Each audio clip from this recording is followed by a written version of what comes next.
नमस्कार, मैं हूं रविंद्र जैन और आप देखना शुरू कर चुके हैं सबकी खबर। पूर्व केंद्रीय मंत्री मेनका गांधी ने भोपाल के पास रायसेन में अपनी 44 एकड़ ज़मीन का सौदा किया है और जब ये अखबारों में जाहिर सूचना छपी तो उनके मामा के लड़के यानी उनके कज़न ब्रदर ने दावा किया है कि ये ज़मीन मेनका गांधी की नहीं है। सुप्रीम कोर्ट तक के आदेश हैं कि ये ज़मीन उनकी है। आज उनके मामा के बेटे जो दिल्ली से भोपाल आए हैं और वे यहाँ आकर पहले वो जो जिस वकील के माध्यम से जाहिर सूचना दी गई है उनसे मिलके अपनी आपत्ति दर्ज करा रहे हैं और उनका ये कहना है कि रायसेन जिला प्रशासन की एक बहुत बड़ी मिलीभगत इसमें हुई है, क्योंकि रायसेन जिला प्रशासन में कलेक्टर से लेकर नीचे तक सबको पता था कि इस ज़मीन को लेकर हाईकोर्ट के स्पष्ट आदेश उनके पक्ष में आ चुके हैं। मेनका गांधी के जो भाई हैं, इनका नाम है बीएम सिंह, किसान नेता हैं। ये मूलतः है बैरागढ़ के रहने वाले रहे, क्योंकि इनके दादाजी का बैरागढ़ में काफ़ी प्रॉपर्टी है। रायसेन में भी 300 साढ़े 300 एकड़ ज़मीन बताई जा रही है। तो आज हम उनसे समझने की कोशिश करते हैं कि ये पूरा विवाद क्या है और मेनका गांधी जी की इतनी हिम्मत कैसे हो गई कि उनकी खुद की ज़मीन नहीं थी, उन्होंने अपने नाम चढ़वा भी ली और बेचने का सौदा भी कर लिया है। आपका बहुत बहुत स्वागत है बीएम सिंह साहब। बीएम सिंह साहब, इतनी हिम्मत एक केंद्रीय मंत्री की कैसे हो सकती है कि सुप्रीम कोर्ट के आदेश की अनदेखी करके और जिला प्रशासन को इतना ज़्यादा वो प्रभावित कर दें कि जिला प्रशासन पूरे खसरे खतौनी सब उनके नाम बना दें और वो इसको ज़मीन को बेच भी दें, और आप कह रहे हैं ये ज़मीन आपकी है और सुप्रीम कोर्ट तक ने आपके पक्ष में फैसला किया हुआ है? देखिए, पहली चीज़ तो ये है, दाखिल खारिज अलग होता है, मलकियत अलग होता है। मेनका गांधी और उनकी बहन ने धोखेधड़ी से दाखिल खारिज कराया। जैसे आपने कहा, अधिकारियों से मिलके दबाव डाल के बीजेपी एमपी हैं जो भी करके, पर जो मलकियत है वो डिक्री, जो कोर्ट की डिक्री है, सिविल कोर्ट की डिक्री है, वो बाइंडिंग होती है रेवेन्यू अधिकारियों को। ये डिक्री सबके पास थी, तहसीलदार के पास भी है, एसडीएम के पास भी है, कलेक्टर के पास भी है, सबको दी गई थी। तो आज सुप्रीम कोर्ट का जो ऑर्डर है डिक्री को, हाई कोर्ट की डिक्री को अपहोल्ड करना, कि मतलब हाई कोर्ट का डिक्री जो है वो बहाल नहीं करना, बहाल होता है अगर ख़त्म हो जाए तो, ये बरकरार रहने की बात है। इनकी चुनौतियों के बाद इनकी माँ ने चुनौती दी थी, माँ की चुनौती अगर फेल हो गई, इनके भाई ने हमें ज़मीन बेची थी 84 के अंदर, 84 में, और इनने पावर ऑफ अटर्नी दी थी माँ को। माँ ने उसके ऊपर जो है हमको, जब समझौता परिवार का हो रहा था, लिख दिया। बाद में उनको लगा नहीं, ये तो गलती हो गई, ज़मीन महंगी है, तो हाई कोर्ट ने लिखा है कि दे हैव टर्न डिसऑनेस्ट, क्योंकि रेट्स बढ़ गए हैं, ये भी लिखा हाई कोर्ट ने। और उसके बाद में जो है कोर्ट ने कहा नहीं, डिक्री बरकरार रहेगी और तुम्हें पैसा लेना है, कुछ करना है, आपस में करना है, तुम एक दावा ठोको। उनको कहा तुम दावा ठोको वीएम सिंह के खिलाफ, पर डिक्री रहेगी। जब डिक्री रहेगी, अपने मध्य प्रदेश के अंदर अंबिका प्रसाद वाला केस है डिवीजन बेंच का, जो कहता है अगर डिक्री है, हाई कोर्ट का हो या सिविल कोर्ट का हो, सिविल जज का हो, वो रेवेन्यू कोर्ट से ऊपर ठहराई जाएगी। भीम सिंह साहब, मैंने उस कागज़ों को देखा है सरसरी नज़र से। 1980 से ये कहानी रायसेन के कोर्ट में जो कागज़ मुझे दिखाई दिए हैं, 1980 में ये ज़मीन मेनका गांधी के एक भाई हैं बीरेंद्र सिंह, उनके नाम, बीरेंद्र सिंह आनंद के नाम है। उसके बाद में 1988 में बीरेंद्र सिंह लापता हो जाते हैं। मेनका गांधी जी शायद दिल्ली की कोर्ट में एक केस लगाती हैं कि 18 साल से मेरा भाई गायब है, और वो उत्तराधिकारी बनती है दोनों बहनें, क्योंकि मदर फादर की भी डेथ हो गई, भाई भी लापता हो गया। और उसके बाद में ये लगाती हैं यहाँ म्यूटेशन के लिए, और वो नामांतरण हो जाता है उनके नाम, फिर वो ज़मीन को बेचती हैं। तो सवाल ये कि उनके भाई ने अपनी माँ को दे दिया था अधिकार, माँ ने आपसे सौदा कर लिया, तो भाई ने सौदा किया था और भाई ने सौदा किया था, माँ को अधिकार दे गए थे, लेकिन आपने ना तो रजिस्ट्री कराई ना म्यूटेशन कराया। ये क्यों, इतनी लापरवाही क्यों हुई? देखिए, म्यूटेशन और इसकी बात नहीं आती बीच में। म्यूटेशन क्यों नहीं हुआ वो अलग बताता हूँ आपको। जहाँ तक सवाल उठता, माँ ने जब जो है लिख दिया कि मेरे बेटे ने ये ज़मीन जो है इनको बेची थी और समझौते के अंदर मैं उनको दे रही हूँ पावर ऑफ अटर्नी के बेस पे, फिर उन्होंने सुप्रीम कोर्ट में कहा नहीं, ये ठीक नहीं है, मैं अपने बेटे की ज़मीन नहीं दे सकती। तो सुप्रीम कोर्ट ने, वो तो दे गया था, तुमने तो केवल यही किया है कि केवल इनको चढ़ जाए, मुझे दिक्कत नहीं है। और डिक्री जो है, कोर्ट की डिक्री टाइटल होता है, उसके ऊपर रजिस्ट्रेशन की जरूरत नहीं होती, वो स्टैम्प ड्यूटी देते हो उसके ऊपर आप। तो आज जो है अगर हमने, और जहाँ तक सवाल है कि म्यूटेशन से ज़्यादा बड़ा कोर्ट का फैसला है, जी नहीं, म्यूटेशन अलग चीज़ होती है, दाखिल खारिज अलग है। दाखिल खारिज आप ताजुल मसाजिद से करा लें, वल्लभ भवन की करा लें दाखिल खारिज, आप क्या बेच पाएंगे? आप मलकियत है आपकी? नहीं, मलकियत नहीं होती, हमारी मलकियत है।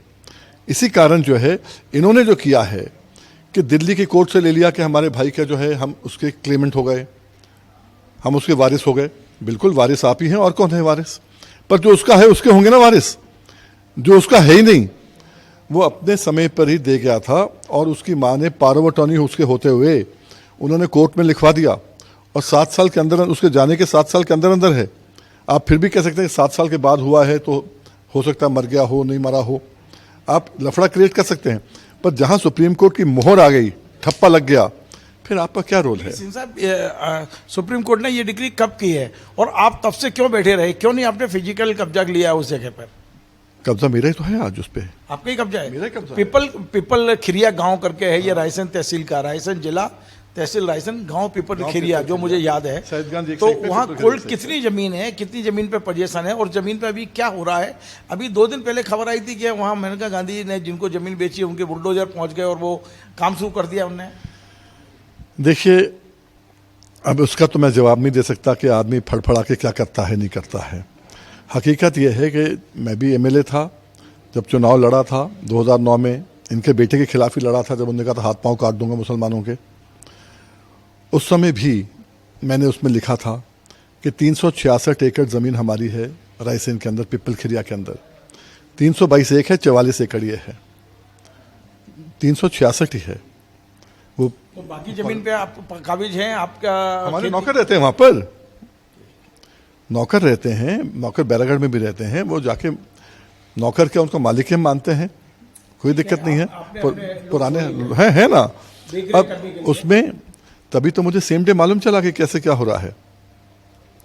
मैं तो महीने में 2 बार आता हूँ भोपाल ज़मीनों के लिए, पर इस बार तो कोविड में बहुत लंबा टाइम था। आपने क्या राहुल गांधी को हराया था? आप ऐसा अभी पता है कि उनका बेटा भी चुनाव लड़ा था आपके खिलाफ? उसने मुझे हराया था, उसने मुझे हराया था जब उसने कहा, जो 2009 में था ना, हिंदू मुस्लिम ऐसा हो गया था, हिंदू मुस्लिम होने पे तीसरा आदमी बीच में एकदम गिर जाता है। मतलब मामा भांजे के टकराव हुआ है। हम दूसरे में थे, अभी शायद फिर होगा, अभी जो भी लड़ेगा देखते हैं। अभी अगर ऐसे काम, आपने एक और बयान दिया था दिल्ली में बैठ के, जैसे ही ये अखबारों में छपा, तो आपने कहा था कि मैं मेनका गांधी के खिलाफ और कलेक्टर के खिलाफ, तहसीलदार जिसने ऑर्डर किया है, सबके खिलाफ एफआईआर करूंगा। बिल्कुल, जो इसमें इन्वॉल्व होंगे। देखिए, इसमें दो चीज़ होती हैं प्रक्रिया, आपको मालूम है। पहली चीज़ तो है कि हम उसको कंप्लेंट देंगे, एफआईआर लॉन्च करें नहीं करें, 156(3) में जा सकते हैं, और उसमें हाई कोर्ट जा सकते हैं सीबीआई इंक्वायरी के लिए, डीजीपी से मिल सकते हैं कि इसमें विजिलेंस इंक्वायरी कराइए, ईओडब्ल्यू की इंक्वायरी कराइए, क्योंकि आज की तारीख में सुप्रीम कोर्ट की एक वैल्यू है। या तो कहे कि सुप्रीम कोर्ट की वैल्यू नहीं है, जो मंत्री का वही सही।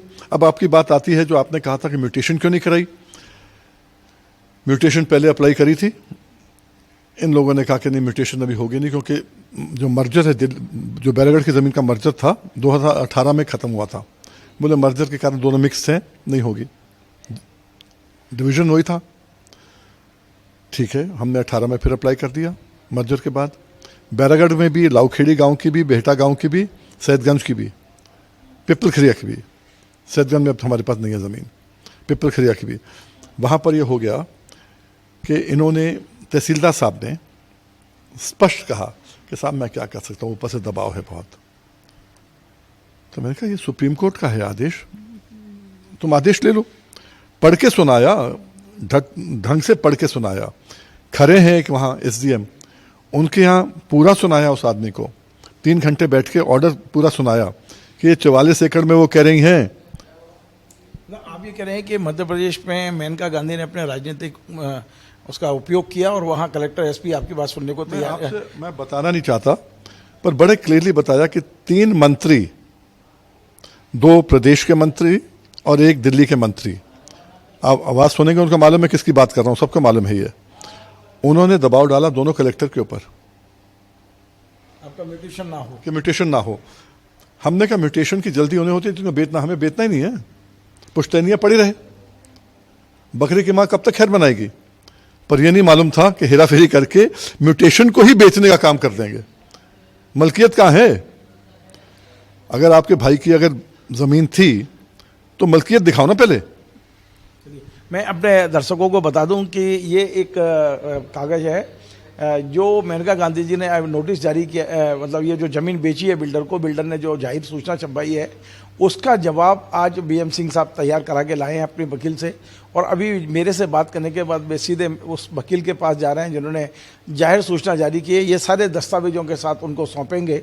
बड़ी बात यह है कि इसमें एक और बड़ी बात लिखी है बीएम सिंह साहब ने। ये मेनका गांधी के मामा के बेटे हैं, परिवार का ही मैं कह सकता हूँ, पारिवारिक विवाद भी है। इसके 5 नंबर पैरे में एक बड़ी बात उन्होंने लिखी है कि मेनका गांधी और उनकी बहन अंबिका शुक्ला ये दोनों ने ही ये हेराफेरी की है, लेकिन इसके पहले वो एक हेराफेरी और कर चुके हैं। मेनका गांधी जिस विभाग की मंत्री थी उसी विभाग ने अब मेनका गांधी की छोटी बहन को, जिनका एनजीओ चलता है, उसे 50 लाख रुपए की मदद की है और उसकी जांच सीबीआई कर रही है। ये क्या मामला है? आपने इसका उल्लेख यहाँ किया है। क्या मेनका गांधी इसी कारण से दोबारा मंत्री नहीं बन पाएंगे? सीबीआई जांच चल रही है। देखिए, ये 2000 में 1999 या 2000 में इन्होंने 50 लाख रुपए अपनी बहन के एनजीओ को दिए थे जब खुद मंत्री थी। खुद कमेटी में बैठ के और अपनी बहन के उसमें दे दिया इन्होंने। और मेन चीज़ क्या थी, यहाँ तो मेरी ज़मीन थी ना, और वहाँ पर किस ज़मीन को दिखाया था? सरकार की ज़मीन को। पुराना अस्पताल था उसको अपनी भूमि दिखा दिया था। तो उस पर हमने जो है विट्ठल साहब से कहा, विट्ठल साहब ने इमीडिएटली उस पर एक्शन लिया, सीबीआई इंक्वायरी कराई। उस ज़माने में 2001 की बात है ये, 2001 में जितना पैसा आया था सब खा गए थे ये लोग। और हकीकत यह है कि 25 लाख रुपया जो पहली इंस्टॉलमेंट आई थी वो Punjab national bank Lodhi road के अंदर एफडीआर बन के रखा हुआ था। उस समय बहुत पैसा होता था 25 लाख, आज से 30 साल पहले काफ़ी होता था। उसके बाद में विट्ठल साहब ने जब किया, फिर मैं हाई कोर्ट गया। हाई कोर्ट से हमने आदेश करवाया तो इनकी डिपार्टमेंट इंक्वायरी की रिपोर्ट आई, उसमें बड़ा स्पष्ट था कि इनने हेराफेरी करी है, गलत काम किया है। फिर प्रिलिमिनरी इंक्वायरी हुई सीबीआई की, उसमें भी आया गलत काम किया है, एक्शन लेना चाहिए। पर दोनों बार मंत्री थी, क्या किया जाए? वाजपेयी जी ने उस समय उनको तत्काल हटा दिया था। मैंने उनको चिट्ठी लिखी वाजपेयी जी को, हटाओ इनको, आपकी मंत्री कर रही हैं। वाजपेयी जी ने उनको हटाया और उसके बाद में फिर वो खैर मोदी सरकार में फिर से मंत्री बनी और आज भी वो चल रहा है। रेगुलर केस एफआईआर उनके ऊपर लॉन्च्ड है और वो कहाँ से निकलेंगे इसके अंदर? 3 इंक्वायरी सीबीआई ने करी हैं। बीएम सिंह साहब, एक आखिरी सवाल है। मौके पर यदि बिल्डर ने काम चालू कर दिया है और आप यहाँ आ गए हैं, आपका भी स्टाफ है, आपके भी वहाँ देख रेख करने वाले लोग हैं, तो वहाँ कहीं लॉ एंड ऑर्डर की स्थिति तो नहीं बनेगी आगे चल के? जिस तरह का माहौल बनता जा रहा है, इसे रोकने के लिए क्या आप यहाँ चीफ सेक्रेटरी से, पीएस रेवेन्यू से या पुलिस के संबंधित अधिकारियों से? बताता हूँ।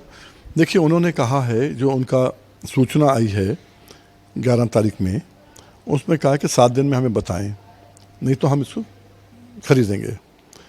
इसलिए कल नोटिफिकेशन होता है तहसीलदार के यहाँ से, उनको भी कल मैं दे रहा हूँ कि नोटिफाई नहीं किया जाए, ये हमारी ज़मीन है। सुप्रीम कोर्ट का आदेश भी दे रहा हूँ साथ, जिसमें हाई कोर्ट के पूरे आदेश लिखे हुए हैं कि ये ज़मीन हमारी है। उसके बाद में कलेक्टर से मिलेंगे, सब रजिस्ट्रार से मिलेंगे, उनको अलग देंगे, सबको अलग देंगे, और कल चीफ सेक्रेटरी से मिलेंगे। वहीं पर ही ज़रूरत पड़ी तो डीजीपी से मिलेंगे। जो काम करना है, और जहां आपने कहा ये काम हमारा नहीं है कि गुंडागर्दी करना, अगर वो चाहते हैं तो अपनी संपत्ति को संभालने का वो हक तो हमारा है ना, पहल हमसे नहीं होगी कहीं। बहुत बहुत धन्यवाद। आप थे बीएम सिंह साहब। मैंने जैसा बताया के पूर्व केंद्रीय मंत्री मेनका गांधी के भाई हैं, पारिवारिक संपत्ति का विवाद है, लेकिन जो संपत्ति सुप्रीम कोर्ट से इनके हक में आ चुकी है उसे जिला प्रशासन के साथ मिली भगत करके जिस तरह बेचने की कोशिश की गई है उस पर यह आपत्ति दर्ज कराई गई है। और बीएम सिंह साहब का साफ कहना है कि अपनी संपत्ति बचाने के लिए जो भी कदम उचित उठाने पड़ेंगे वे उठाएंगे। फिलहाल उनका ये भी कहना है कि जिन जिला प्रशासन के अधिकारियों ने साठगांठ करके ये गलत म्यूटेशन किया है या जो नामांतरण किए गए हैं, खसरे पर चढ़ाई गई है मेनका गांधी और उनकी बहन के नाम, उनके खिलाफ भी वे अब कानूनी कार्रवाई करेंगे और कोशिश करेंगे कि इनके खिलाफ, सबके खिलाफ एफआईआर हो। फिलहाल अब कार्रवाई करने के लिए दिल्ली से बीएम साहब भोपाल आ चुके हैं और वे लगातार सारे अधिकारियों से मिलेंगे। मेनका गांधी, उनके परिवार का झगड़ा अब भोपाल की सड़कों पर हम देख रहे हैं। इसके पहले भी आया था, लेकिन एक लंबे समय बाद फिर से मेनका गांधी के परिवार का विवाद अब भोपाल में दिखाई देने लगा है। आपको हमारा ये कार्यक्रम पसंद आए वैसे शेयर करें, लाइक करें, कमेंट करें और आपसे बार बार निवेदन है, यदि आपने हमारे चैनल को सब्सक्राइब नहीं किया है तो अभी सब्सक्राइब करें। आपको इसी तरह की अच्छी और सच्ची खबरें मैं देता रहूँगा। नमस्कार।